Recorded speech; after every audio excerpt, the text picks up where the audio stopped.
गढ़ आला फण सिंह गेला, यानी गढ़ तो आ गया लेकिन शेर चला गया।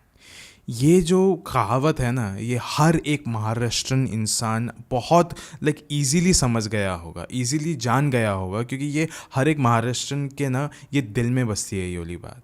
एंड गाइस, ये समझ में इसके लिए आता होगा क्योंकि हर किसी को पता है ना कि सिंहगढ़ जीतने के बाद छत्रपति शिवाजी महाराज ने ऐसी बात क्यों कही थी। एंड अगर आप भी कभी सिंहगढ़ फोर्ट गए हो तो आपको भी पता रहेगा इसके इतिहास के बारे में, ना आप भी दंग रह गए होगी इस फोर्ट की खूबसूरती को देखने के बाद। गाइस, देखा जाए तो सिंहगढ़ फोर्ट ये पुणे का one of the most top number का ये टूरिस्ट स्पॉट है। हर कोई यहाँ पे जाता है एंड हर कोई यहाँ की खूबसूरती को देखकर दंग रह जाता है। It is such a marvellous architecture. And guys, ऐसा कहा जाता है कि यहाँ पे अगर कोई भी एक बार के लिए जाएगा तो वो सूबेदार तानाजी के इतिहास से बहुत ही करीबी से जुड़ जाएगा। इस फोर्ट के बारे में जितनी भी तारीफ़ करे वो कम रह जाएगी, लेकिन गाइस जो जगह जितनी खूबसूरत होती है ना उस पर दाग भी उतने ही होते हैं। एंड ये जो फोर्ट है यहाँ की एक बहुत ही पुरानी हॉरर स्टोरी है, एक खौफनाक कहानी। ये कहानी सुनने के बाद आप सिंहगढ़ फोर्ट के काले राज जान जाओगे जो यहीं पे दफन है। ऐसा बताया जाता है कि जो काले साए रह रहे हैं ना इन दीवारों में, वो इंसानों के साथ कुछ ऐसी हरकतें करती है जिससे उन इंसानों की जो आवाज़ें हैं वो चीखने में तब्दील हो जाती है। एंड वो यहीं पे इन्हीं दीवारों में दफन हो जाती है हमेशा हमेशा के लिए। अब ये वीडियो शुरू करने से पहले ऐसे ही और horror, mysterious and historical videos देखने के लिए सब्सक्राइब कर दीजिए इस चैनल को। एंड गाइस, प्लीज़ कर दीजिए सब्सक्राइब, क्योंकि हम लोग 5 लाख के बहुत ही ज़्यादा करीब है, तो प्लीज़ हमारी थोड़ी सी मदद हो जाएगी। एंड ऑल्सो हम ये भी जानते हैं कि ऐसे बहुत सारे लोग हैं जो अभी ये वाला वीडियो देख रहे हैं लेकिन उन्होंने सब्सक्राइब नहीं किया है, सो प्लीज़ कर दीजिए सब्सक्राइब। अब ये कहानी शुरू होती है। सो गाइस, अभी ठंड का मौसम था एंड ऐसा बताया जाता है कि ठंड के मौसम में ये सिंहगढ़ के ऊपर से बहुत अच्छा व्यू दिखने मिलता है, बहुत अच्छी सीनरी देखने को मिलती है। तो वहीं पे एक लड़का था जिसका नाम था नितिन। वो अपने भाई को जाके बोलता है, उसके भाई का नाम सुभाष था बाय द वे, जाके कहता है कि सुभाष, आई वाज थिंकिंग कि हमको जाना चाहिए इस गढ़ में, एंड मैंने सुना है कि ठंड के मौसम में बहुत अच्छा व्यू दिखता है ऊपर से, तो हमको डेफिनेटली जाना चाहिए। सुभाष ने बोला बिल्कुल जाना चाहिए, लेकिन सुभाष ने नितिन को बोला कि भाई सिर्फ इतना ही नहीं, ठंड का मौसम है एंड किला मोस्टली तो खाली ही रहना चाहिए शाम के बाद, तो यहाँ पे हम लोग को पीने का प्लान बनाना चाहिए, दारू पीने का। तो नितिन तो पहले थोड़ा सा शॉक हो गया था कि अरे भाई ऐसे कैसे कर सकते हैं, लेकिन फिर भी वो मान गया था ये वाली बात कि चलो ठीक है हम लोग चले जाएंगे। फिर सुभाष ने बोला लेकिन ऐसे नहीं, वहाँ पे बहुत सारे टूरिस्ट लोग रहते हैं एंड अनलेस एंड अनटिल वो लोग टूरिस्ट लोग वहाँ से हटे नहीं, हम ये सब कुछ नहीं कर सकते। तो वो पहले हट जाए वहाँ से, फिर हम लोग दारू पीने का प्लान बनाएंगे। लेकिन गाइस, देखा जाए, ये मेरे तरफ से मैं आपको कह रहा हूँ कि उस गढ़ में जाके दारू पीना इज़ अ क्राइम। वो लीगल बिल्कुल भी नहीं है, तो ऐसा किसी को भी नहीं करना चाहिए, लेकिन इन्होंने किया। एंड गाइस, आपको भी ये वाली बात बहुत अच्छे से पता होगी कि दारू पीने के बाद बहुत सारे स्पिरिट्स अट्रैक्ट हो जाते हैं। वो जो खुशबू होती है ना दारू की, वो जो अजीब सी खुशबू होती है, उससे स्पिरिट्स अट्रैक्ट होती है ना, आपके कहीं ज़्यादा नज़दीक आ जाती है। एंड वो कैसे अभी आपको वो भी पता चलेगा आगे जाके। नितिन और सुभाष अभी फाइनली उस किले में जा पहुँचे थे। उस किले में जाने के बाद उन्होंने एक कोना पकड़ लिया था कि इस कोने में कोई भी नहीं आएगा, एकदम फुल साफ़ कर लिया था उस कोने पे। एंड वहाँ पे जाके वो लोग आराम से बैठ गए थे एंड उन्होंने वेट किया कि कब सारे टूरिस्ट वहाँ से निकल जाए। सारे टूरिस्ट अब वहाँ से निकल चुके थे।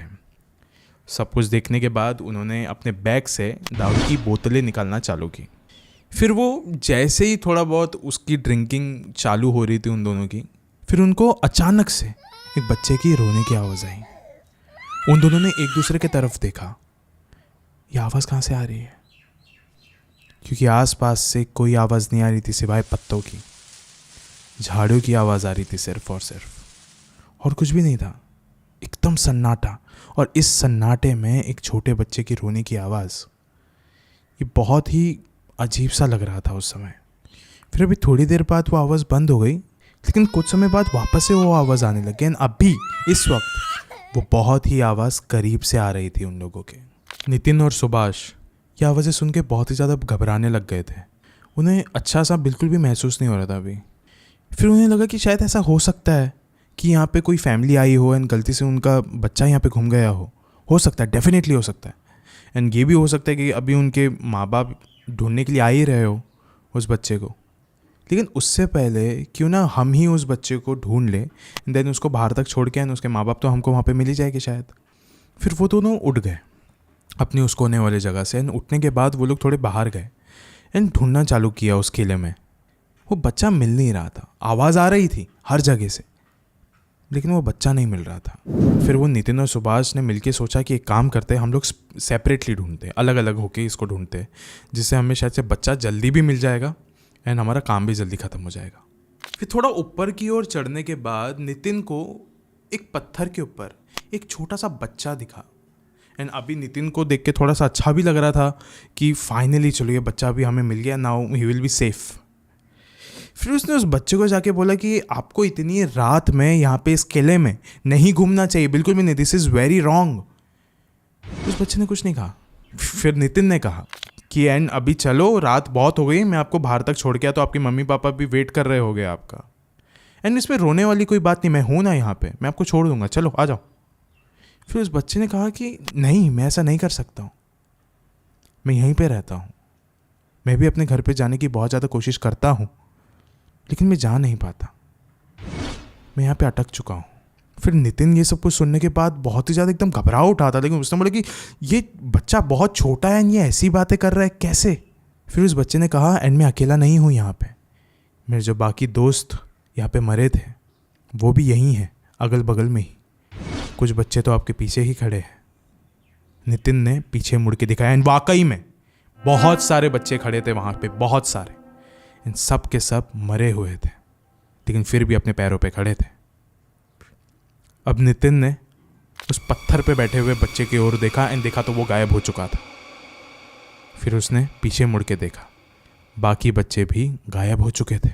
नितिन अभी इतना ज़्यादा डर चुका था कि अब वो कांपने लगा था, पूरी तरीके से ठंडा पड़ चुका था।